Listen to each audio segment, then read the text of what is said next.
21 అవతారాల్ని ఒక్కసారి స్మరిస్తే చాలు. ఈ 21 అవతారాల్ని ఒకసారి వింటే చాలు.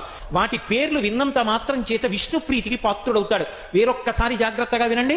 మొట్టమొదట ఆదినారాయణుడు సనకసనందనాదులు, దాని తర్వాత వచ్చినటువంటిది యజ్ఞవరాహావతారం, యజ్ఞవరాహావతారం తర్వాత నారదుడు, నారదుడి తర్వాత నరనారాయణుడు, నరనారాయణుల తర్వాత వచ్చినటువంటిది కపిలావతారం, కపిలావతారం తర్వాత దత్తాత్రేయావతారం, దత్తాత్రేయావతారం తర్వాత యజ్ఞావతారం, యజ్ఞుని యొక్క అవతారం తర్వాత వృషభావతారం, వృషభావతారం తర్వాత వచ్చింది పృథుమహారాజు గారి అవతారం, పృథుమహారాజు గారి అవతారం తర్వాత వచ్చినటువంటి అవతారం మత్స్యావతారం, తర్వాత కూర్మావతారం, తర్వాత ధన్వంతరి, తర్వాత మోహిని, తర్వాత నరసింహుడు, తర్వాత వామనమూర్తి, తర్వాత పరశురాముడు, తర్వాత రాముడు, తర్వాత రామచంద్రమూర్తి, తర్వాత బలరాముడు, బలరాముడి తర్వాత కృష్ణ భగవానుడు, కృష్ణ భగవానుడి తర్వాత ఏకకాలంలో 2 అవతారాలు ఉంటూ ఉండొచ్చు వీటిల్లో.